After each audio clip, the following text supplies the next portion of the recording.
Okay, we'll go ahead and get started this evening. I'm sure others will be joining us. So I just would like to welcome Brittany Brown tonight as our instructor. Brittany serves as the division manager or division chief of fire prevention for the Leawood Fire Department in Kansas. She brings deep experience from roles across the country, including division chief in South Adams County and deputy state fire marshal in both New Mexico and Texas. Her career spans service as a firefighter, a fire marshal, and educator, and she continues to teach for the National Fire Academy as well as the NFFF. So I just would like to welcome Brittany. She's going to talk tonight about fire investigation and the integral role of fire prevention and community risk reduction.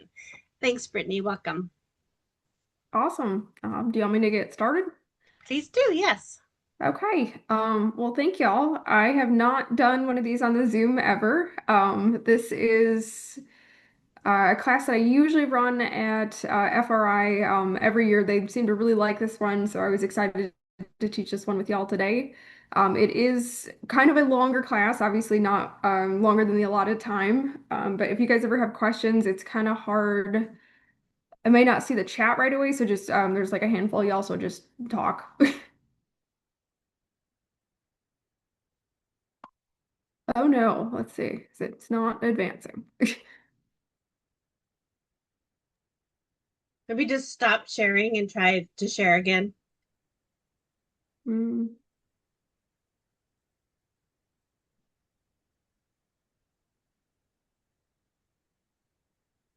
is it moving? Yep. Now it is. Yep. Okay. But unfortunately, I can't see y'all now, so that is unfortunate. So I guess I will not see the chat, so please just talk if you guys want something. This was our sponsor this year, IFC, so this is me, and that is my puppy. He is here with me. We are home right now. It is 7 o'clock in, well, Kansas. I technically live in Missouri. So this is what we're going to be talking about today. So the whole goal of this class is to kind of see how we can use fire investigation in kind of a different way, to kind of use it as proactive prevention. And so how we can identify community risk based upon our data and our trends, and how fire investigation is a tool that we can use to do that. So our whole goal with this is that we can understand how these programs actually work, what they do, and how we can build our standards, how we can change our ordinances, how we can use these investigation for so much more than just origin and cause. So we know that they're an integral part of fire prevention. One of the biggest things with fire investigation, I've been doing fire investigation for over a decade now. I conducted fire investigations actually when I was in the Air Force. I was an aircraft mechanic for years. And one of the things that we really kind of specialized in was, especially due to the fleet, I worked at Cannon Air Force Base as well as Mildenhall and Ramstein, is that we do have fires on aircraft. And when you have a fire in an aircraft, it's a very dramatic thing. So we really, really work hard to prevent it from ever happening again. And that's one of the things that I think we could really translate to the ground well, is that there's so much more to gain than just why the fire happened, but how do we prevent it from happening again? So that's kind of the goal with fire investigations is what are we gonna do with this information that we now have? Especially seeing fire investigations on the public side and the private. I worked privately as an engineer for about 12 years. That we have so much stuff, like we figure out what's going on, but we don't actually always do something with it. And we're going to talk about kind of the mishap chain. We're going to talk about the five whys. We're going to talk about reason Swiss cheese model, some of the different ways that we can kind of manage these things. So we'll talk about what latent failures are, active failures, and how by looking at all of our fire events, we could potentially prevent the next one. So fire investigations really give us an insight of what could have happened, what could be worse if we analyze it properly. We do so much to figure out what caused the fire, but not necessarily what we do after the fact. We can do so much with this data. We can go so much further behind or beyond simply origin and cause. We have to know more than just how a fire started, because how a fire started, that's all it tells us. We have to be able to do something with it. So we have an opportunity. I think it's an amazing opportunity working as a fire marshal to capitalize on this, to kind of see what do we do with this information next.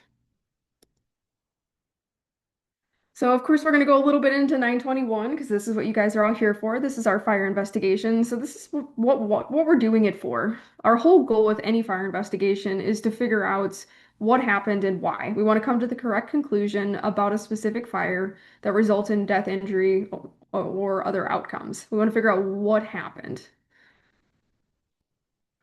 But this is why we do it. So we have a duty to protect all of our citizens within our jurisdiction, and part of the way that we do this is by figuring out how or why a fire explosion occurred. We really want to figure out root cause, identify failures, and prevent reoccurrence. So this is all congruent with our fire service core principles of life safety, incident stabilization, and property conservation.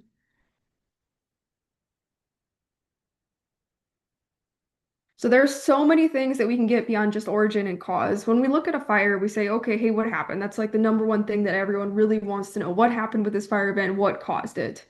And there's usually two main things that people are kind of looking for is, okay, hey, someone did something bad and we want to hold them, accountable. And that's when we have our criminal investigations, especially in the investigation of arson. Or how did it get so bad that we have this? And this is also kind of where we start to see recalls. Think of all your National Highway Transportation Safety Administration recalls, all the battery recalls. Think of all the things that you see where something else is recalled. So that's kind of how we get to all those things is that we have our fire investigations, which lead to, hey, this product did this. And that's one of the really tangible benefits that we have from fire investigation, but we need to be communicating that. When we look at product recalls, we look predominantly at the private sector, but there's so much that we can do specifically as far as risk reduction within our communities if we use our data. We can get so much more than the cause, and that's really the point. We talk about fire investigations like we go out and we do them all the time. That's great. But if we do nothing after the fact, they're not really benefiting us. And there's so much more we can do to make these benefit us. We're talking about all the things that we do every single day. We need to make that data work for us. And this is where we get into the kind of proactive prevention. This is the intersection. So our ICC series, which almost every state has adopted in some capacity, we have, I think about 42 states have adopted the International Fire Code in most of it. Some have obviously variants in state codes, and then there's 8 states that have some adoption of NFPA 1 and 101. But their chapter ones, their administration chapters, is actually what gives us the full authority to do fire investigations. That's why we do them. Our fire chief is tasked as that person and or their designee to say, hey, we have the duty to investigate fires. What are we gonna do with this? Like we want to do this for proactive prevention. That's why it's in the fire code. So this is what gives us our authority, and that's why it's considered part of fire prevention. Which, if you look at some of the structures of your bureaus, that's also one of the reasons why your fire investigation is part of that, is because it is a duty therein of the fire code. So we're looking towards proactive prevention. We're looking to simply get ahead of the call. We need to find a way to use what we're seeing and make it work for us. So there's so much more we can gain. We just have to look at it. And we're going to look at probably a couple of case studies, a couple examples of like how to actually make this work for us because we can say, hey, this is this awesome concept. We can do so much more with fire investigation. But if we have no actionable strategy, it's never going to get done. So when we look at all the stuff that we do with proactive prevention, we want to ensure that the promulgation of standards, development of trends, all our data analysis, we just have to quantify and qualify what we see and how did that contribute to the fire event. So we need to find and use this data to drive the change that we need. Fires are occurring. We are never ever going to be out of business in the fire service. There is always new and evolving technology, and it is perpetually a problem. If we put active fire protection systems in every single home and every single commercial occupancy, there would still be a challenge and that we would still need to address. We are still always going to have to show up. But when we show up, it's someone's worst day. That is our whole goal is to prevent someone's worst day by preventing the fire, which is part of our proactive prevention. But fire investigation can be a tool within that to be like, okay, here's what I see. Here's the culmination of factors. Here's what this looks like. I've seen this 5, 6 times and it didn't start a fire, and that's really the presentation of latent failures.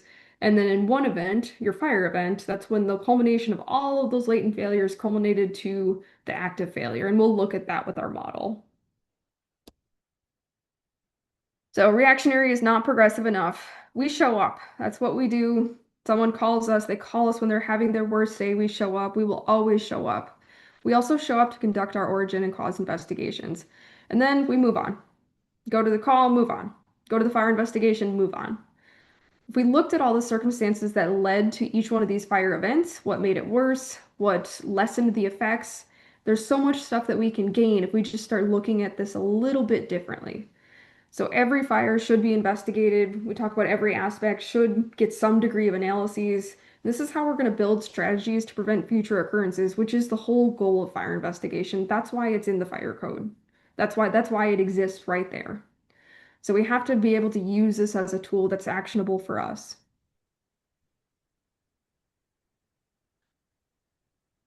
So with our proactive progress, it stems from reactionary measures, but we have to go beyond them. We have to start thinking ahead. We have to think of the next step. We have to think of getting ahead of the next call, and we can use fire investigation as one of those tools.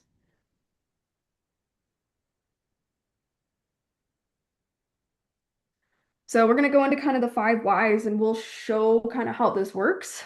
But more or less it's asking what is the problem that I see and then going deep down into each one of the things that were the contributing factors before that. And we'll look at that with a historic fire and we'll look at that as well. I'm sorry, I can't see you. Okay.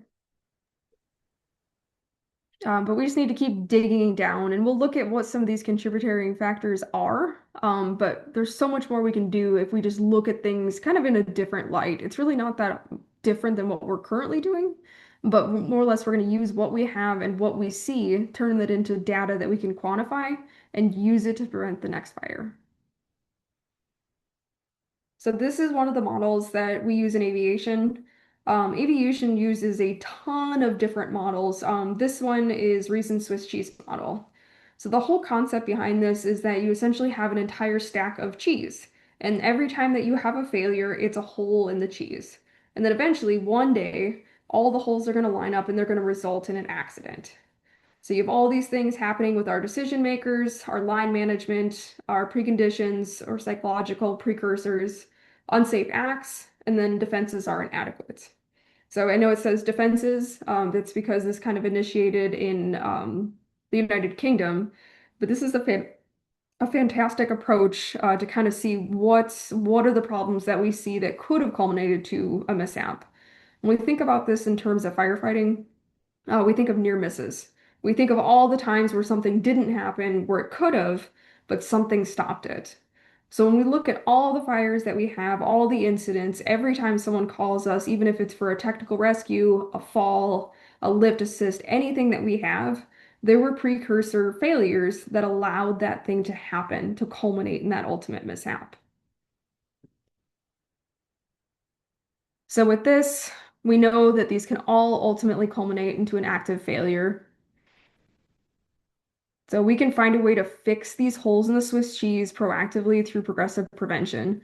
So every time that we see a deficiency, we can address, hey, what was that thing that could have been a bad day and wasn't? And those are all just filling in the holes in the Swiss cheese, finding a different way to kind of get ahead of it. So we can study this in conjunction with our five whys. We can figure out how. And then when we're looking at our mishaps, because essentially that's what a fire investigation is, something went wrong. It was someone's worst day. All the bad things happened that led to whatever fire event that was. We can start to look at how did we get from here to there? How did the chain of events progress until here? And then we ultimately ended up having the mishap. So with this, we can start to look at trends. We can develop measures to prevent not only reoccurrence, but eliminate future occurrences. We can look at every one of our fires, our almost fires, almost maydays. I mean, we can look at all these things and be like, hey, what was the thing that stopped this from happening? Or what was the thing that made it worse? And if we start looking at these kind of proactively, we can start using that and we can start to see where are the holes in the Swiss cheese. So we can do so much more with our lessons learned. We can go so much further than just beyond what was the cause. So history has taught us that knowing the cause of the fire is not enough. In order to actually use this progressively, we need to go merely beyond the why and get to the how. So this is where we continually ask questions. This is asking our five whys. This is digging down and looking at all of the layers of how did all of these things line up that led to this mishap. And from there, we can actually learn from these things and we can use this proactively. So fire investigation gives us this chance. We can learn as much as we can from each one of our fire events. We can figure out what were the mitigating factors, and then develop foresight to prevent future injuries, fatalities, and property damage. This is also kind of a tool for community risk reduction as well. When I was doing aircraft mishap investigation, which I did towards the end of my career in the Air Force because I was a mechanic, during all of our investigations, we would have something, it was called noteworthy findings of non-significance. And really all that meant was, hey, we found all these things in this mishap of, hey, this led to the culmination of this failure. And we have this really cool model. It's huge. It's called HFACS. It's Human Factors Analysis and Classification System. And it's like a huge reason Swiss cheese. I didn't put it up here because it's really fun once you know how to use it, but if you don't know how to use it, it's kind of a pain. But as part of the mishap investigation process, we say, here's all these things that we found. They didn't contribute to this mishap whatsoever, but like they could be failures in something else. And that's something we could do on the fire investigation side and even EMS calls, firefighting, anything that we see where we're like, hey, it did not contribute to this event, but it's maybe something that we should look into. So here's our active and latent failures in work. This is how this process kind of actually works. So we know that every time that we see something that didn't cause a mishap or made a mishap worse, these are all just holes in the Swiss cheese somewhere, and we need to be able to use these to our advantage. So when things are in their latent phase, it's not necessarily contributing to the active failure unless all those holes kind of line up.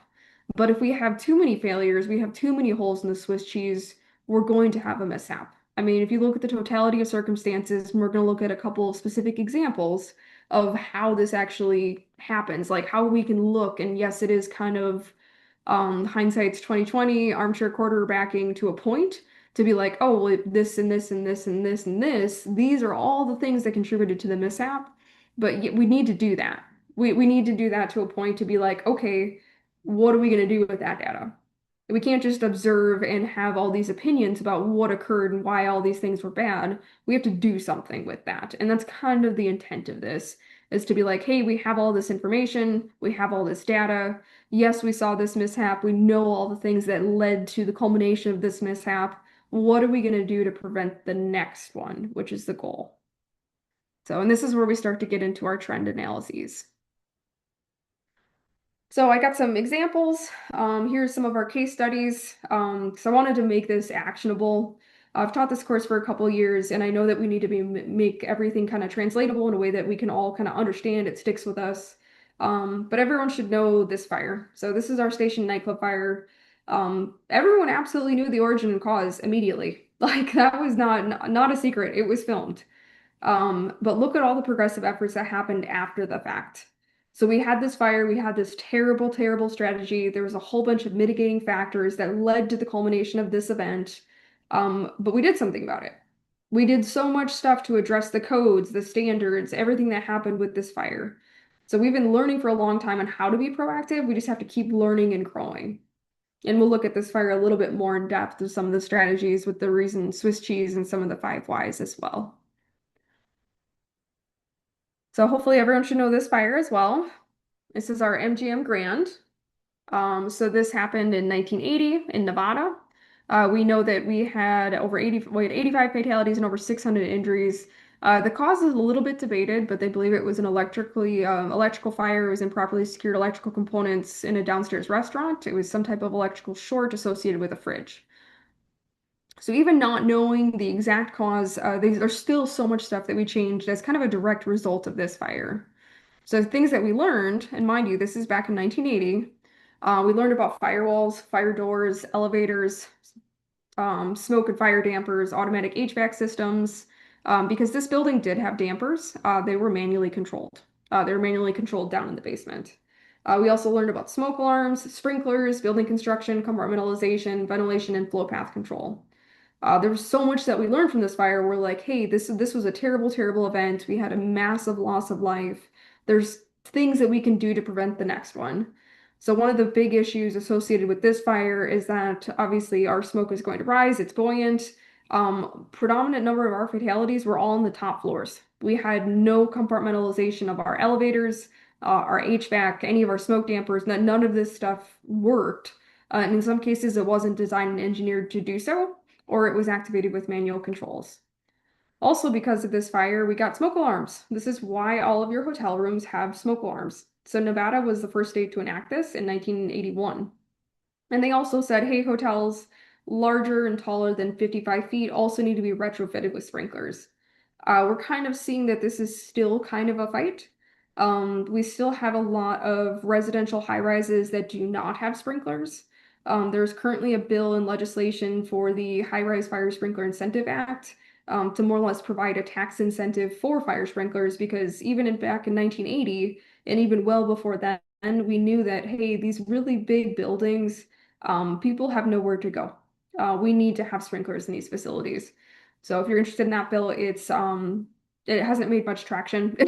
I know that it has a bill number assigned, but it's more or less a tax incentive act to allow the installation of these systems retroactively um, at a zero upfront cost and a tax write-off. So it's very similar to the old NFSA CARES Act, which was reauthorized through the Big Beautiful Bill. Haunted Castle. This is just 3 years after our MGM Grand Fire. So this is down in New Jersey. Hopefully everyone knows this fire as well. This one is very well known, unfortunately, because it was all child fatalities. So we did have 8 fatalities and 7 injuries. This was a haunted attraction. So the whole thing was essentially covered in polyurethane foam and pretty decorations and, really unauthorized interior finish. But because it was considered a temporary occupancy and we didn't really have any codes or standards that governed this back in the day, a boy lost his way, he used a lighter to navigate, and he hit our very, very flammable polyurethane foam, which, as we remember, that was what was also covering the walls in the station nightclub fire. That was our polyurethane foam on top of polyethylene foam. So in this case, 1984, well before the station nightclub fire, we had this event. So it ignited the walls and it burned the whole thing, causing massive injury and fatalities. But what we learned from this is yes, we need fire sprinkler systems, even in temporary occupancies. We need fire detection, notification systems, interior finish, emergency lighting, exit signs. Look at our building construction as well as our compartmentalization, ventilation control, and flow path. This is also why we have our special amusement occupancy provisions. This fire kind of gave birth to that standard to be like, hey, we need all of these things. And we need to find a way to address these evolving concerns. So a lot of you probably have trap and escape rooms within your jurisdictions, and they actually follow all of these standards as well. I hate to see trap rooms or escape rooms all over the place, because especially in strip malls, because they do require a significant amount of fire protection systems, both active and passive. And unfortunately, they're not very highly regulated. But that's the reason that we have that standard is because occupancies like that absolutely need these systems. And it does not detract from the fun, but we need to be able to ensure that people can get out. But we learn this the hard way. That's the kind of the point is that we're learning all of this the hard way. When we look at our codes and standards, kind of how they change and how they grow, our International Fire Code, or even our NFPA 1, or even any of our associated publications, our 13, our sprinklers, our 72, our fire alarms, even our battery books for NFPA, all of our standards keep growing every single year because we keep learning the hard way. We used to say that the fire code is red because it is written in blood. Because we do something wrong, we have a loss of life, we have severe property damage, significant injuries, we have the worst day happen, and then we change the code to kind of address what happened so that we can prevent it from happening again. And that is proactive prevention to a point, but our codes are inherently incredibly so reactionary. Our codes are written because something bad happened and we need to prevent that from happening again. But we can do a little bit more. So this is more than just standards development. There's also a lot of things that like directly impact us. So they're kind of changing the way that the American Fire Service looks and kind of how we do business. Part of that is through proactive fire investigation of what did we see, what happened, what could be better. And we can use this for also, we can use this on the fire prevention side, the community risk reduction side, but also for firefighter safety. So we know that because of the 9/11 and terrorist attacks, we are remembering the 25th anniversary this year. We know that over 3,000 people died, including 343 firefighters. We know the cause. That was absolutely 100%. We know what caused this event. But there's also a lot of things that we changed in our building construction, our fire standards. Like there's so many standards that changed because of this event, because we were able to look critically at what happened and what were things that were of interest. So some of the things that we did learn, stairwell size was increased. This is our new building codes and standards. Also the number of stairs, the continuity of stairs. One of the kind of fun things is the stairwell handles had minimum clearances. And one of the things that was noted, which seems really insignificant, but could be beneficial in the future is that one of the problems that was encountered in the stairwells of 9/11 was that a firefighter's gloved hand could not adequately grip the railing without impinging directly on the wall. Like we couldn't get a hand on the railing. So the code changed.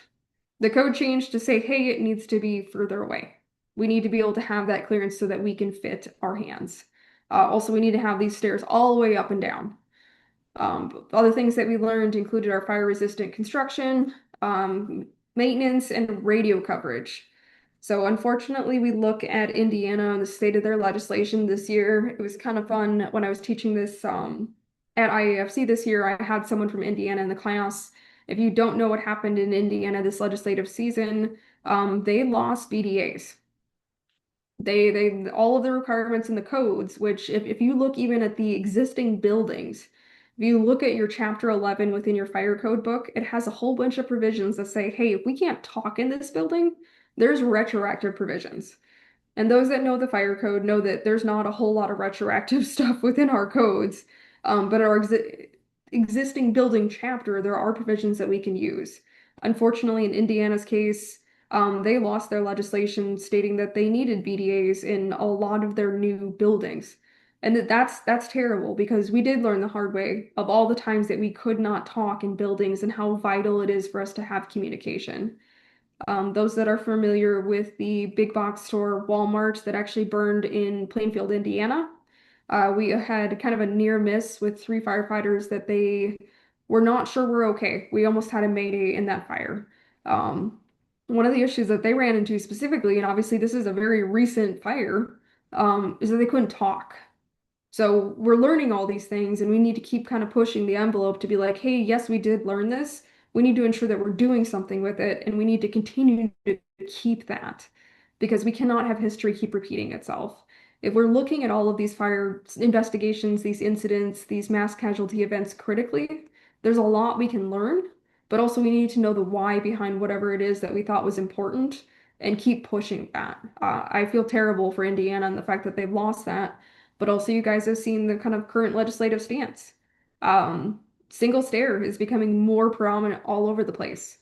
I think Washington State actually passed a law reducing the minimum size of the elevator so that it literally can't even fit a stretcher anymore in certain occupancies in certain buildings with new construction. So we're losing some of these battles, but we need to keep using what we know critically all the time to use it to our advantage to ensure that we're not getting overrun by legislation as well. Oh, here's our emergency responder communication enhancement system. Sorry, I jumped the gun.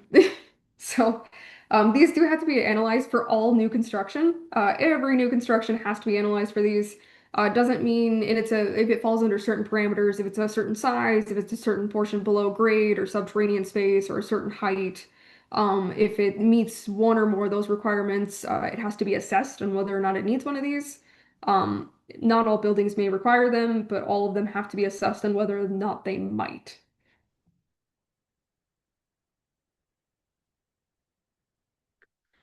So Charleston Super Sofa Store fire. Everyone should know this fire very, very well. We had 9 of our very own firefighter fatalities within this fire event. We know this happened in 2007. With this one, the cause was believed to be carelessly discarded smoking materials in the loading deck area. Again, we were speculative on the cause, but that really was not the biggest thing that we had as far as a takeaway in this fire. The things that we really learned specifically is yes, fire sprinklers. fire load assessments, occupancy compartmentalization, fire-rated construction, including our fire doors, and the conduction capabilities of building materials and adjacent spaces. We learned so much because of this fire. We were able to look at this fire critically. Also, if you look at the evolving fire loads that we have, I know that they say that, 20 years ago, you had 15 to 17 minutes to get out of your home. Now you have about 2 to 3. We look at the tenability of our occupancies. We know that smoke is killing over 90% of all of our people. That's the number one cause of death in all of our home fire fatalities is that smoke inhalation. We know our occupancies can become untenable very, very quickly, and it's because of our fuel. It's what we have inside our buildings. Um, Usually, if we're looking at mattresses, we're looking at armchairs, we're looking at all of our stuff. We look at the thermal inertia, especially of polyurethane foam, which is probably the biggest thing that we see in all of our mattresses, our armchairs, our sofas, all of that. Really, really low thermal inertia. It takes like a fraction of the energy that it would take to ignite a more traditional or non-synthetic chair. And also, if we look at what our stuff is being built of, usually at this point in the class, I make a stab at Purple Mattress. Because if you look at some of your stuff, like if you really want to get super nerdy into the organic chemistry of things, you can see what your stuff is built of and how that could contribute to your fire load. I pick on Purple Mattress just because I got into kind of a research project looking into some of their products, and the majority composition of their mattresses is ethylene copolymer, which is ethylene, which is a hydrocarbon fuel. If we look at the molecular composition of all of our foams, our polyethylene, our polypropylene, our polystyrene, they're just long chains of hydrocarbon fuel.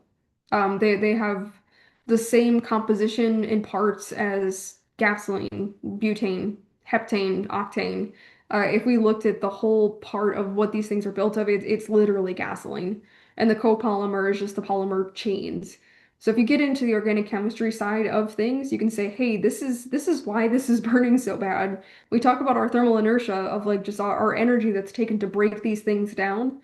And it shouldn't surprise us when we have such a low tenability in our occupancy so quickly. It just takes a fraction of the energy that it used to for all the spaces to have that heavy, heavy smoke, which is all of our byproducts of composition. It's all our incomplete combustion to fill our spaces so quickly.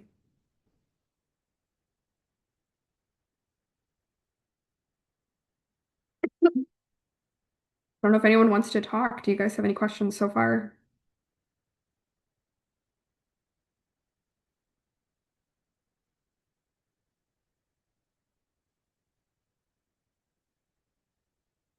No, that's okay. Well, excuse me. Do you have I would say like a any type of classes that you would recommend for conducting a lot of these investigations? I know NFA does several, and I'd love to go and take their 5 day class. I have done a 2 day class locally. But do you have any that you'd recommend that I could do like for my entire department, or send some of my guys to try and get a little bit more uh, no, more of this knowledge out to the all my responders as opposed to keeping it with just one or two people. So are you looking for like fire investigation first responder? Or are you looking for like a basic fire investigation class? A little bit of both. More Okay. probably start with the basic, and and then advancing them through to where I could actually have uh, two or three that could do an actual investigation more thoroughly if needed. Mostly to spread the load on my off myself, kind of thing. I totally get that. So at National Fire Academy does offer fire investigation first responder, which is a great 2 day. That's one I teach. I've actually taught two in Montana. I taught one in Libby and one in Butte. So if you work with your state coordinator, they can bring that class out. Also, if you like you guys on behalf of like Western Fire Chiefs, if you're like, we want to direct source this class to Montana and we don't have a state quota, because every state has like a certain amount of classes they can request from the National Fire Academy every year. And it's usually 9, and like that's for everything. So it's not a lot of classes, but that's one of the classes that I've seen a ton. That's one of the ones that I teach a lot just because people really like it. And I think that we have a huge need. Because fire investigation is those that are involved in it know that it's a lot of work. It's a lot of work to get qualified. It's a lot of work to stay qualified. It's a lot of credit hours, and it also has potential legal consequences. Like we have to do our job right. And especially if we're the one responding to the call, we're tired and maybe we don't want to do a 4 or 5 hour investigation. I've seen this on the recruitment and retention side of like some of my investigators where they don't want to be on the line and do this. It's too much, and I get that. So I'd say the fire investigation first responder class is a good one. It really kind of gets into the why are we conducting fire investigations, and it gets people interested enough to want to know more. Then the National Fire Academy has the Fire Investigation Essentials, which they really amped up the amount of classes that they have. That is a 2-weeker. That one is kind of a prerequisite for all of the other fire investigations at the National Fire Academy. And if you guys want more like specific of like what is a good path for me, that's where you start is that class. But also you should have a state IAAI, International Association of Arson Investigators. They run a good 40-hour course, and they will bring that to you. Sometimes they're a little pricey. I want to say it's 400 or 500 bucks a student. Sometimes they do discounts if you um, have kind of a bulk admission. National Association of Fire Investigators, they have kind of regional conferences. I'd say between IAAI and NAFI, IAAI probably has a better course that really kind of gets into the JPRs of like, our job performance requisites associated with our 1033, which is our standard for fire investigator qualifications. NAFI is good, but they're also like really expensive. They only do the courses a couple places. And it's like a minimum of like 800 bucks just for the class per person. As far as other classes, it's kind of hard. We have the IAA, you probably have an IAAI state chapter. If not, some of your neighbors do. I can say Kansas, I know, has a really strong conference. I think New Mexico is building up.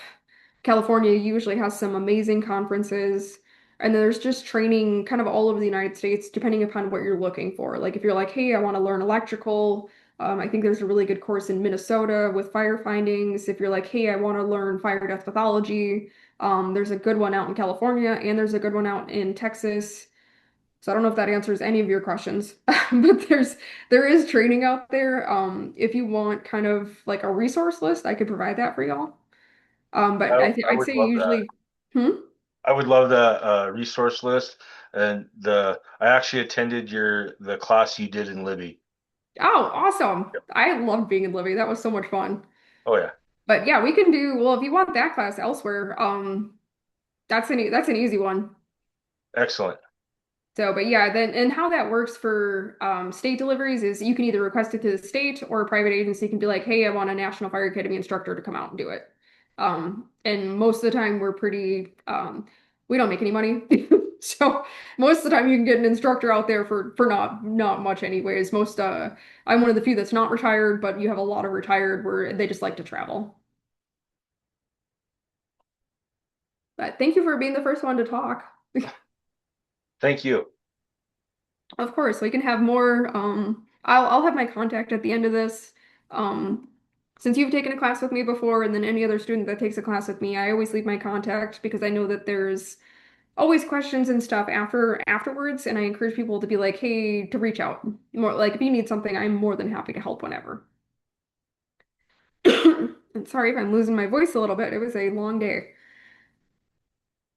So we're gonna get kind of into some of the nerdy stuff. Don't worry, we will come out on the other side though. But every fire, every event, if we kind of quantify and qualify what we see, we can figure out what we know and what we don't know. And if we don't know something, that just means we need to learn more. But our fire investigation goes so much beyond just what caused the fire. And you guys see this every single fire that you have.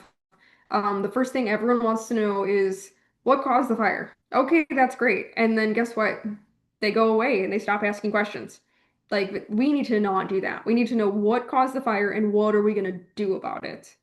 So we have to quantify what happened, but also what didn't happen. What were the things that led to the culmination of this mishap? What were all the things that we saw that we could maybe fix proactively, things that could have made it worse? Or maybe it's an event that didn't get too bad, but why? And no, it's not always just us showing up quicker. It's something was mitigating in that factor to say, hey, this didn't get worse because. We talk about close before you doze. When you have a fire, get out, stay out, close the door on your way out. That's one thing that I've seen a lot, especially on the fire investigation side. People are evacuating their homes, the home is on fire, and they just leave the door open. And we know about flow paths, we know about ventilation. That makes it worse. But there's like, was there a case where a door was shut? Did that mitigate this from getting worse? Was it just a room and contents fire? We talk about all the active and passive fire protection systems. Like, are we looking at those? How are we using those to our benefit? How are we learning from this? Because, yes, even as a fire investigator, I can say this. Sometimes the origin and cause matter less than what we actually do afterwards. So think of all your historic fires, the ones that we just talked about. Think about recommendations for safety, things that we learned just for us, but also look at some of the stuff included in our NIOSH reports. If you haven't watched some of the NFFF documentaries, there's two really good ones. The When the Sky Turned Black, which is about the Plainfield, Indiana fire, but also the Boyd Street documentary, which is about a fire out in California. Looking critically at these events, like what happened? What made this worse?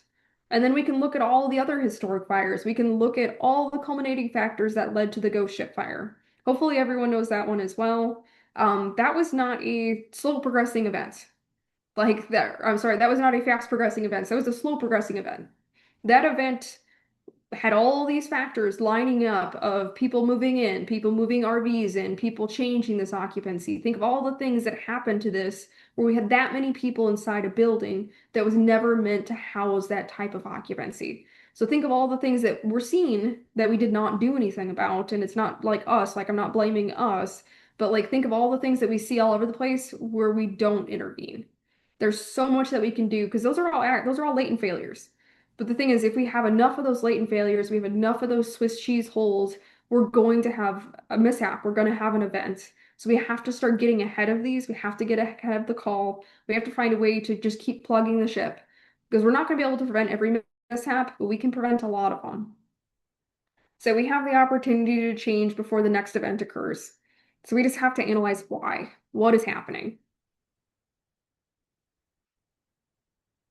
So here's our 5 whys. We're going to figure out how to use this because we actually need to be able to make this actionable. So here's my problem. So I came from Commerce City, which is I worked there for 2 years. So out there I was same job I am here. I was a division chief. Commerce City is Northeast Denver. Our neighbor is Denver, and Commerce City is kind of where they put all the things that Denver doesn't want. So all of the industrial areas, all the big box stores, just distribution warehouses. We also have an entire oil refining part. We have about 5 oil refineries. We have about 25 distribution warehouses. And we also have probably one of the highest transient populace in the state of Colorado. So all the things Denver doesn't really want. So they just put them right next door in Commerce City. It was really unique being a fire marshal out there because they have an incredibly different set of problems than I have here in Leawood. But one of the things that we'd have is we had a lot of fires. And when I say a lot of fires, we were running 12 to 15,000 fires I'm sorry, 12 to 15,000 calls every single year. Tons and tons of fires, unfortunately. Really, really socially, economically disadvantaged populace, and just a lot of fires.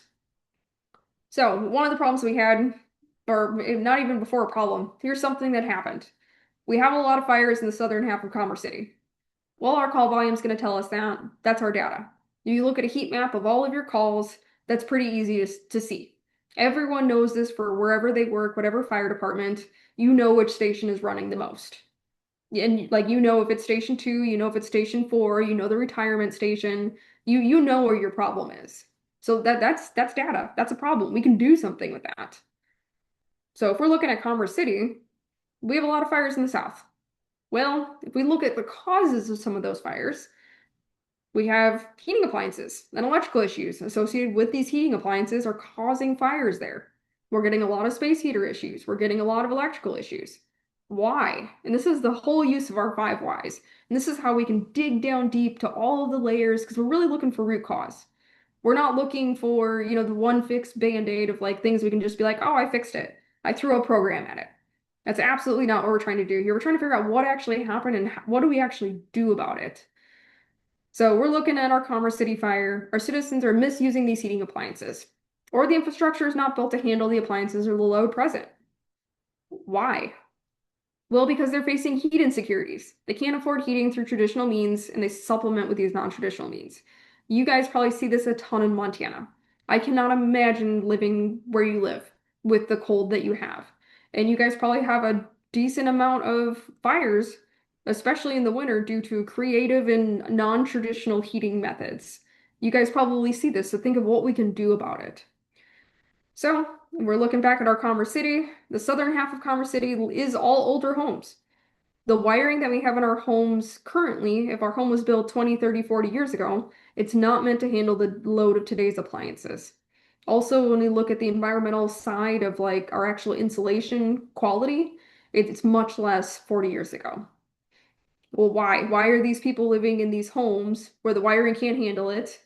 They can't they're using space heaters, they're using them inappropriately, and they're having fires. Well, because this populace is aging, they're considered more socially and economically disadvantaged, and they're very diverse and they're situated around the industrial sector.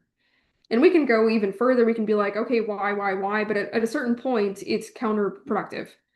But if we look at this example to be like, hey, okay, so they are having heating fires problems. They're having space heaters that are not free of combustible materials, they don't have tip over protection, or they're straight up having electrical problems because they're overloading their circuits. What are we gonna do about that? We start to figure out, okay, this is the problem, like that's the actual issue. You start to say, okay, what do I do? What do I do next? And you can start to kind of look at that from like a risk reduction perspective of where can I intervene where I can help with this? Because we're not going to mitigate all these fires. We are never ever going to work ourselves out of a job. But here's how we can actually use our five whys. We're going to look at this one a little bit more. But we have this issue. We got to figure out why, and we need to figure out what to do next. Because you can't do everything. You have to go back to the basics. You have to figure out what is your issue, what is the direct effort that's going to solve this tangible problem. We have finite resources, we have to use them where they count. So you have to figure out what are your trends and direct your efforts towards what those problems are. You will have no idea where to start or what to do until you can quantify it. This is where we start to see heat maps. We can see a ton of cool stuff with mapping. We can really start to figure out what our problems are to be like, where do I go next? So with this, you have to become data driven. If you want to fix anything, you have to get down to the brass tacks. You have to know what, you have to know the what, but you must know the who first. So you have to get to know your community and then use these trends. It's your data. You have to find a way to make it work for you. But this is where we start. You guys know this better than anyone out there. If you're a company officer or if you're running a truck, whatever it is, you know what calls that you're going to go on. You know that if you go to station 2, you're going to be running this. You know if you're running over at 4s, you're probably going to see this. Like, what are the things that you already know? Like, you know where your problems are. Like, are we quantifying that in a way that is usable? And with your call volume, with your RMS, all of your stuff, it's probably in there. We just got to do something with it. So you have to get to know your community. You'll never know what to fix if you don't even know where your problem is. So in knowing where your problem is, what are the trends, habits, and correlations? What are the things that connect the dots here? So you want to articulate a plan to address your community. What are their cultural diversities? What are the things that are leading to the culmination of this event, essentially? But you have to go find the data. I mean, it's there, but we got to do something with it. So you need to begin with your data to do the most good with your resources. Your collection of data matters. So this is where we start to get into report writing, but also you need to have value added data. We talk about data driven, we talk about all these things. If you're not, you can have all the numbers and all the stuff in the world, But if you are not getting what you actually need from your data, it's not doing you any good. They're just numbers. Because if you just put garbage in, and we saw this a lot with infers, and anyone, I'm sure no one here has ever click, click, click, click, click until it's green on an infers report. But that's also why we have no idea what America's fire problem is. It might be cooking. I don't think we're going to be able to refute the fact that it's cooking for probably the next 5 to 10 years. Because I think as far as trend analyses, I don't think we even know what our problems are. We know that we have problems. We know that we're killing people every single year in their homes. We know that we actually have a 15% greater chance of dying in a home fire now than we did 40 years ago. And it's because of those synthetic furnishings. Like we know some of these things, like we have a huge fire risk. We know that we kill 4,000 people every single year in their homes specifically. Like we kill someone every single 2 hours in America in their home. Like there's a person dying in America every 2 hours in a residential home fire. Like, but what are we doing with that? Is it really all cooking? Because the data says it's more than 50% cooking. I think it's probably some cooking. I think that that is still a problem. I just don't know if it's the biggest problem. I don't know what that data looks like. And so I think that part of the problem that we're having is we don't know where to start because it's a huge ask to be like, hey, what are our actual problems? And also, it takes the work of doing the data first to be able to make it actionable, to make it usable. And this is where we can use our scientific method. We can use it every fire, every time, every scene. We can use this to conduct our fire investigation because we want to have some benefit. To go out to do a fire investigation to figure out, yes, hey, the fire started here and here's why. Um, it's not really doing anyone any good. We have to do more than that. We have to use that for something useful. Like we have to develop strategies for prevention because our fire investigations are literally empowered through our International Fire Code. Our fire prevention is what's driving the need to do fire investigations. That's why we started all this. When we were starting to do fire investigations back in the day, and even if you look back to the Great Chicago Fire, um, they had a cause. I mean, they had Miss O'Leary's cow because someone wanted to know why. But think of all the things that we learned from that.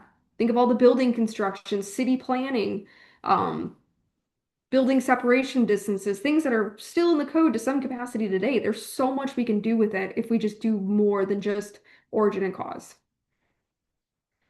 Because we have a data problem, and I love telling this to a room of fire chiefs or chief officers. It's you. You are the problem. It is your reporting. We have a problem with this all over the place, but we can do better. This starts with you. This starts with you. This starts with your reports. We need to know what our risks are, and we need to be able to articulate them. We have no idea what our fire problems are. Um, Probably anywhere. We kind of have some ideas of like, hey, this area of town probably has a little bit different problems in this area, but we need to quantify that. Because every little fire is a trend waiting to be discovered. But properly invested fires lead to these trends. The trends are there, you just need to find them and you need to be able to use them. But you can't do everything. You just have to do your best in the greatest area of need. You have to figure out what can you quantify, how can you use that, and then find ways to plug the holes in the Swiss cheese and direct your efforts there. We're not going to be able to fix everything. That is impossible. Um, Obviously my job as a fire marshal, I love my job. I truly believe that my job is to prevent someone's worst day. I get to get there before the call. That is, I think, the most rewarding job out there is that before someone's worst day, I get to prevent it, and that's hard to quantify because I can't quantify it. I can't tell you how many worst days I've avoided, but I know that every time that we don't have one, which is most days, that's a good day. But we have to use the fires that are occurring to find out ways to prevent those. And no, we're not ever going to work ourselves out of a job. It's impossible.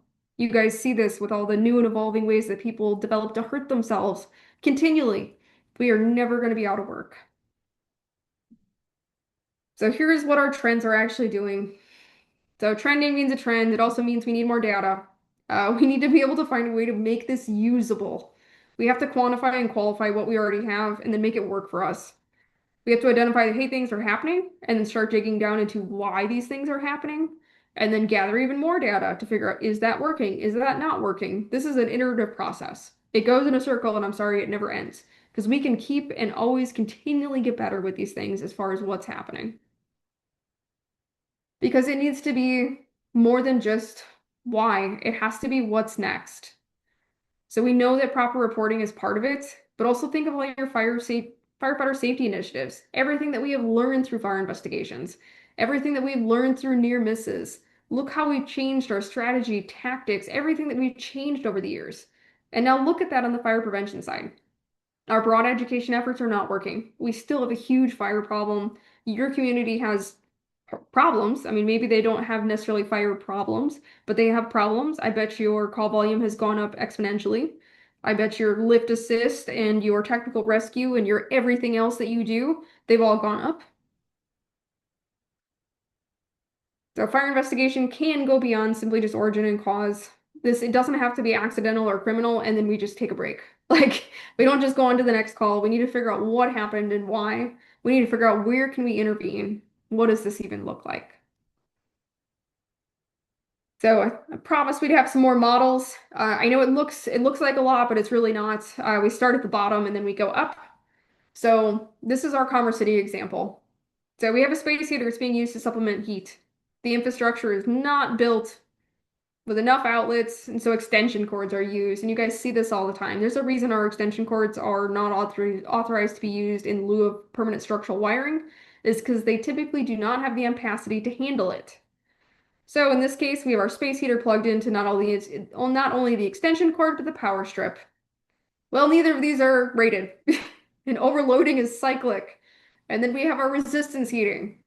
And then we're going to have a fire. So the fire occurs when the heater is plugged into the extension cord. The extension cord fatigues because it's overused. It overloads, suffers from resistance heating. And we see this all the time. We know that especially in commercial occupancies, electricals are probably one of our number one causes of fires, especially in commercial occupancies. But this is like everyone's fire. This is happening all over the place where we have a space heater fire, but is it really a space heater fire? Or is it an extension cord? Is it a power strip? Is it overloaded structural wiring inside the house? Like, it's not just a cooking fire. Why is it a cooking? Like, did someone unattended cooking? Why? Like, what are the things that led to that event? Like, where can we intervene? Because we have to just dig. That's how we're going to learn. We have to dig. Here's another one to just kind of drive home the point. As I said, I know this model looks a little weird. It's trying to hard to get it all on the slide. Um, so in this case, we have our extension cord. It's not UL listed. It's 18 gauge. It's on a 15 amp circuit. So if you're into fun electrical calculations, we know that that's not a good ratio. Our space heater has no tip over protection. We know that as far as all of our consumer goods within the United States, a UL listing is an expensive thing. Products do not have to be listed. You can buy whatever you want on Temu. You can buy whatever you want anywhere. As far as products and their safety, we usually conduct about 5,000 recalls every single year on the Consumer Product Safety Commission's website, but not every product is inspected for safety. We're catching what we can catch. Fire investigation catches some of it, but we're still having immense problems with consumer product safety within America. Like, we have all these standards, but as far as the actual enforcement of it, we don't really have a mechanism that's capable to deal with the amount of new stuff coming in all the time. Like, I invite you to go look for a battery charger pack on Amazon right now, and you're gonna have probably 500, 5,000 different kinds that you can buy. The level of our uh, free commercial and cap or market allows us to buy whatever we want from wherever we want. So we have poor products out there. So we have to find a way to deal with that and accept that, unfortunately. So in this case, our space heater has no tip of overprotection. It's rested between ordinary combustibles to stay upright. So it's continually left to unattended. The overcurrent protection device for the circuit trips, but is continually reset. Because when we look at circuit breakers, if your circuit breaker is tripped like 3 times, technically by the manufacturer's specifications, in most cases, has to be replaced. But you guys have probably seen with all your fire events, people just keep resetting them over and over and over again. That's not good. That means that something integral to that breaker is not okay. Something is wrong. Your breakers, when they get hot, they trip. That means something is not okay. And then in this case, we have a space heater that falls over, initiates a fire event, doesn't have tip over, and then it starts a fire with ordinary combustible materials. This is also common event. We have all these things where we could have been like, hey, where can we intervene? This is where we start to have kind of a more role in proactive prevention. We can use this for targeted efforts for a targeted problem. But we got to figure out where and what and whom. So we got to take action. This is where we start to rely on our data, use our resources, and this is where we can make fire investigation work for us. So it's a tool.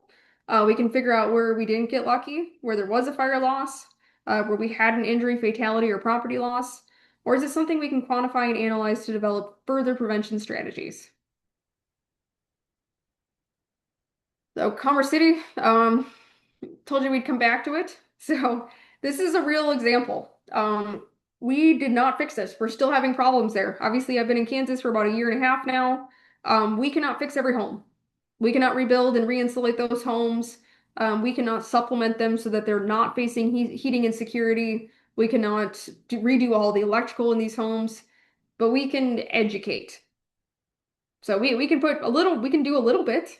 Maybe we can teach about smoke alarms. Maybe we can teach fire safety. Maybe we can do safety campaigns. Our data will tell us if this is working or if it's not. If it's not, figure out why and then try again. Like we have to find a way to intervene. No, we're not going to be able to fix everything, but maybe we can prevent one fire. And for the one person that a fire doesn't happen to, they'll never even know. But that's one fire where someone did not have their worst day.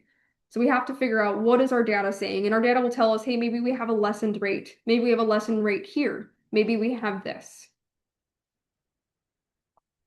This gives us somewhere to start. We have to start uncovering some of the true problems. To just say that it is a cooking fire due to unattended cooking, why? To say that it is a space heater problem, why?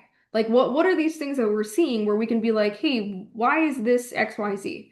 Can we go a bit further? Can we look at this? What does this even look like as far as a process of how do we get from here to there? Like we have to start looking at those intervening steps because if we look at our recent Swiss cheese model, there's all these other failures that are latent that can ultimately contribute to the culmination of that event, but we have to figure out where we can fix these things because we can fix little things. We just have to figure out what we can fix and what we can, and also understand what we can't. We have to figure out what is working, what isn't, and what can we do about it. So here's our space heater.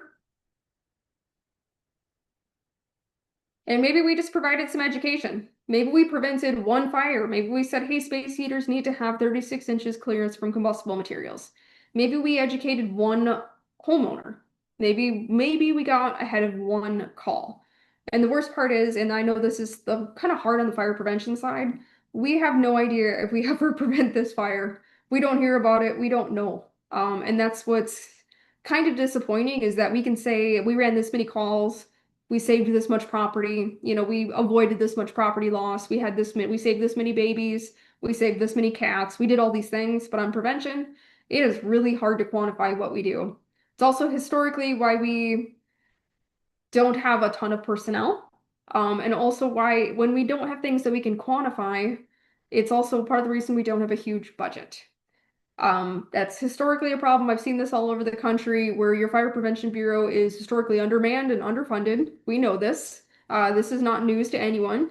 I also know as much as I love my job and I believe that I'm helping and doing whatever I can for my community, I am never going to be more important than the next apparatus. I know that if there is a push or shove for money or funding, it's going to go directly to emergency response. But there's so much that we can do on the prevention side to not only protect our community, but also protect our firefighters. There's so much that we can do, and we can do a ton, but we have to start getting ahead of some of these calls. And the whole goal is that fire investigation can be part of that. So we come back to this fire. Here's our station nightclub, and don't worry, guys, we're winding down. We know that there was the problem is that we had the station nightclub fire. 100 people died, 230 were injured because of a massive, rapidly spreading fire that trapped hundreds in a toxic bottleneck at the front exit. Why? Well, we had highly flammable polyurethane and polyethylene foam on the walls that were, because with indoor pyrotechnics, and the building lacked a fire sprinkler system to control it. Why? Why do we have that on the walls? Well, because the club owners used cheap, non-rated materials to save money, and the local building code said, you're okay, you're grandfathered. Why? Because local code enforcement lacked rigorous oversight and laws at the time that prioritized protecting small business owners from retrofitting costs over public safety. You guys see this all the time. Why? Because regulatory philosophy was historically reactive rather than proactive, requiring a mass casualty event to prove that grandfather exemptions for high occupancy venues were a fatal design flaw. I mean, we see that now, don't we? That we're gonna wait until we hurt enough people before we do something because we're probably perpetually going to prioritize small business owners over the cost of public safety. Safety is expensive. I mean, it is. I mean, the reality is that safety is very, very expensive, and a lot of people don't see the actionable value. Like we talk about smoke alarms, we talk about sprinklers. It's great. We can look at the cost of let's say, a residential fire sprinkler system, for example. I just wrote a big old paper on them where I did a whole data analysis of residential sprinklers. And I took I think it was four different home builders, 13 different model homes, and two different types of system. And about the median cost was about $7,000. And 46 states in America, out of our 50, have prohibited the adoption of residential fire sprinklers at the state level, even though it's been in the code for 20 years. The first time that our fire sprinklers went in the code was 2006 as an appendix, which is before the iPhone existed. We know that we need them, but we're going to protect people by not put like it's 7 grand, 8 grand, whatever the cost is. The data shows that it's probably about, $7,000 or $8,000 for a new home. But we're not going to put these systems in because people don't see the risk as applying to them. So we're perpetually going to have some of these things happen, and it's terrible. So we have to use what we have as far as our data to figure out how we're going to get ahead of the next call. Here's kind of how the Swiss cheese works with our station nightclub fire. Um, this is kind of more or less the same thing that we had right here, but just how you guys can see the culmination of factors, some of the different things, different holes in the Swiss cheese. We know that we have the economic priorities favored. That's considered the cost of safety. And then we have a very reactive regulatory culture. We start to look at some of the other deficiencies, lack of oversight with our fire inspection, coordination, verification of venue operations and changes. We start talking about change of occupancy, what's actually going on in here. And we start to look at things that led to this, impaired decision making, overcapacitance, cheap unauthorized foam, grandfather clauses, indoor pyrotechnic use, bottlenecked egress. All of these things in by themselves are not going to result in a mishap. But when you start lining all these holes in the Swiss cheese up, you can look and be like, well, no kidding, we had a horrible, horrible day. Look at all the things that led to this. And that's where we start to see the hindsight is 2020. We start to see the armchair quarterback. We start to see all these things. But like, what are we going to do about it? We can be like, well, no kidding, this happened. Look at all the crap that led to it. Okay, let's do something. And that's kind of the point is that our codes are reactive, but we can go so much further if we look at every fire, every trend, look at all of these things to be like, where could I have gone from here? What didn't happen or what did happen? Like, what is a hole in the Swiss cheese that maybe I can fix? Because you are part of this progress. We know that fire investigation is an integral part of fire prevention. We have to figure out what's going on in our communities. What are we seeing and how do we manage this risk? So part of this is our recalls. We talked about this a little bit. You can make recalls on behalf of a public safety entity. You can initiate them. I've initiated two within my career. But this is also how we start to develop trends to get products recalled. Hopefully you guys remember this. Our Samsung Note phones. About 1 million of these phones were out there. But the thing is, we had enough fire investigators be like, huh, I think it was a phone. I think it was a Samsung Note phone. I think it was this model number phone. And we had enough people talking and communicating and elevating and coordinating that we were able to get a consensus to be like, I think it's this. And you guys see this, like if you go onto the Consumer Product Safety Commission's website, every day you're going to see stuff. You're going to see stuff that's being recalled. But the thing is, how did it get there? Well, someone said something. Someone saw something and said something and elevated it. That's kind of the point. This is really cool. Amazon actually made a partnership with the Consumer Product Safety Commission, so that when you buy an Amazon product that has been recalled, um, they will send you a notification now.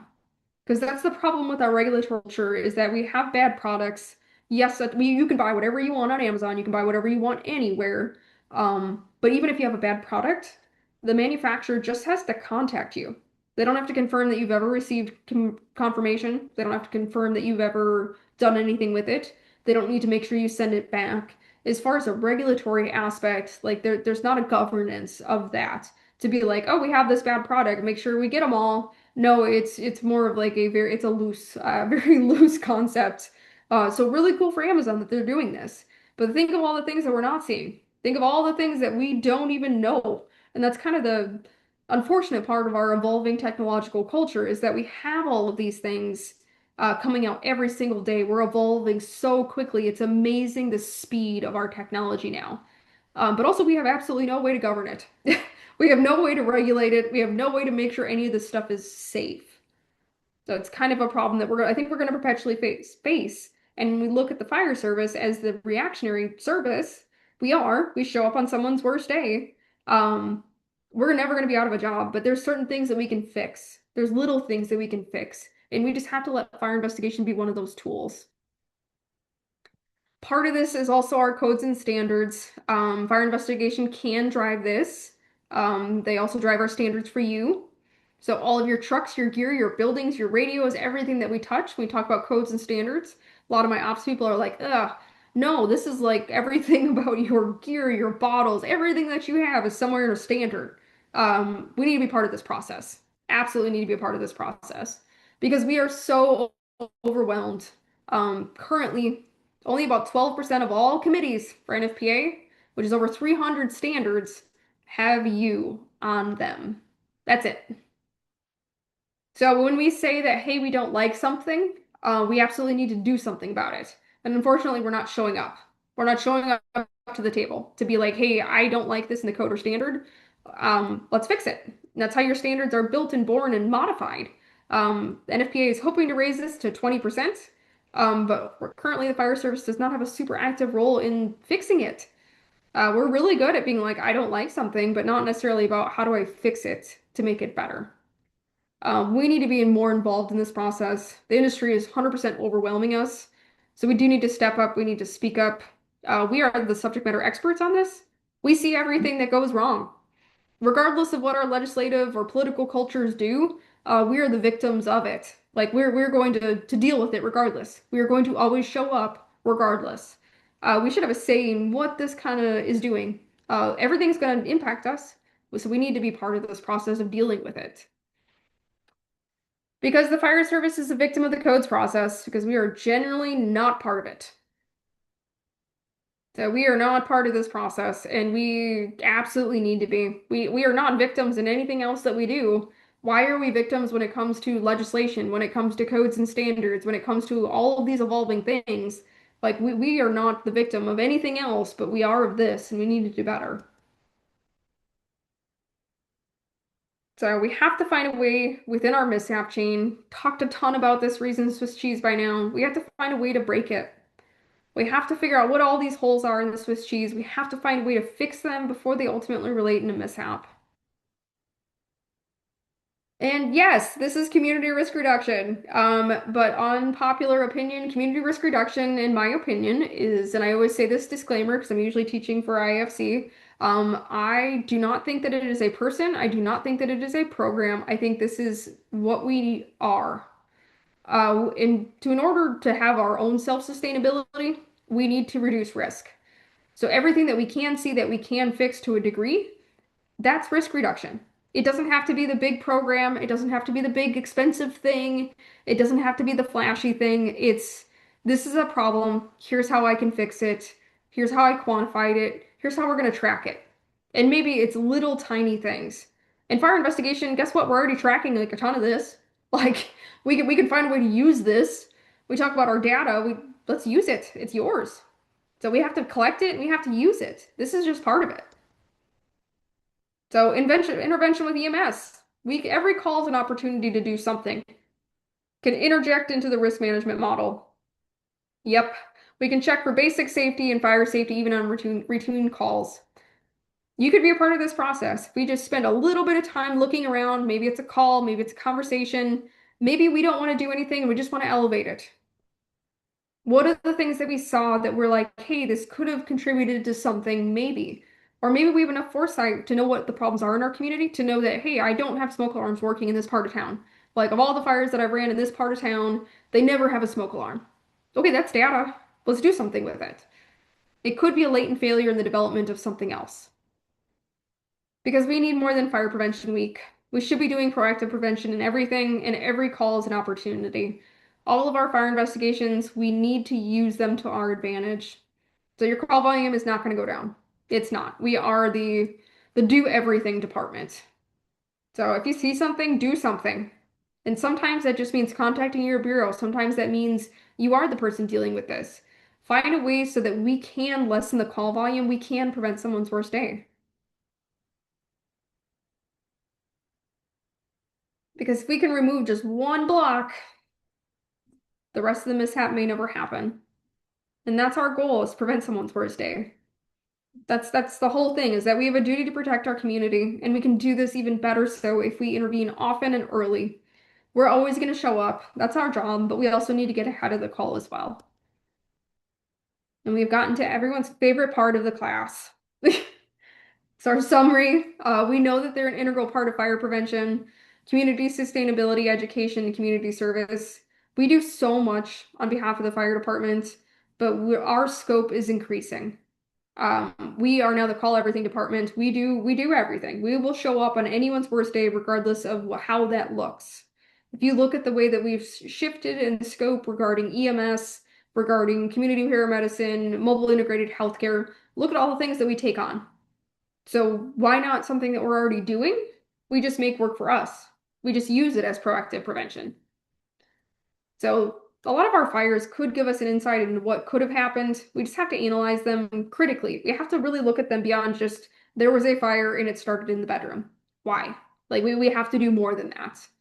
So we have to go beyond simply origin and cause. History has kind of taught us this. We looked at some case studies regarding historic fires and what that did for codes and standards.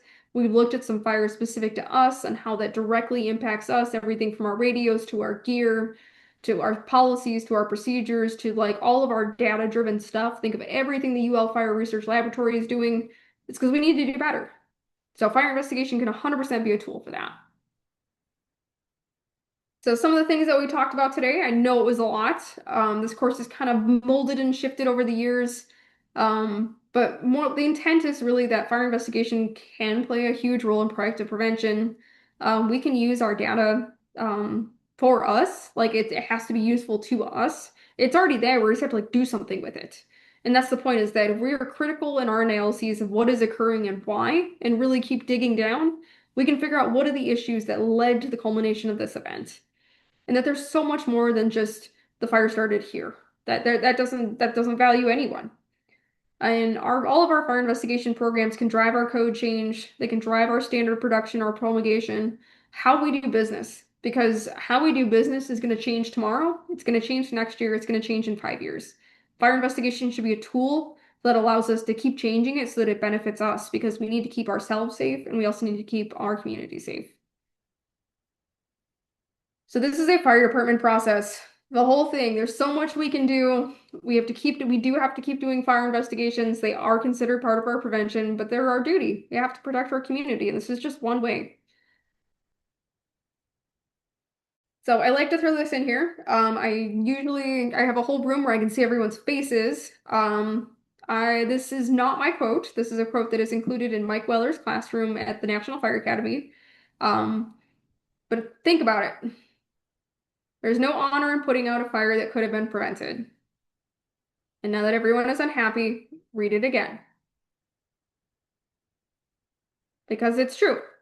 There's so much we can do.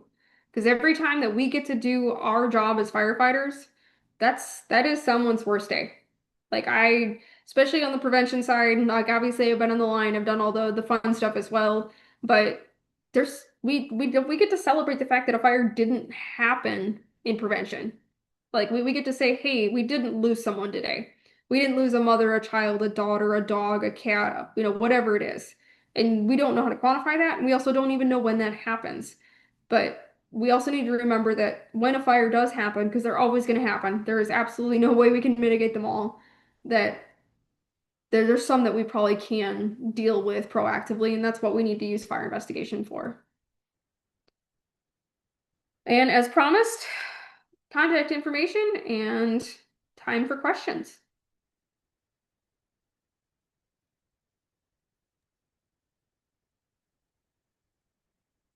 Thank you, Brittany. That was great. We have about 9 minutes left, so let's have some questions for Brittany. If you want to turn your cameras on and visit with her a little bit, that would be great. There you go. Thanks, Brandon. Does anyone have any questions or comments? Do you have any challenges for them, Brittany?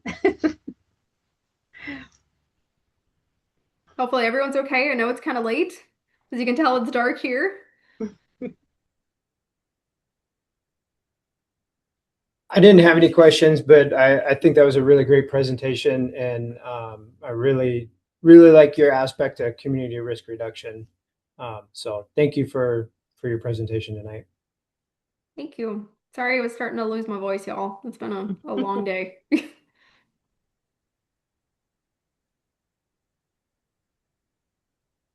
Thank you for the presentation. Thank you.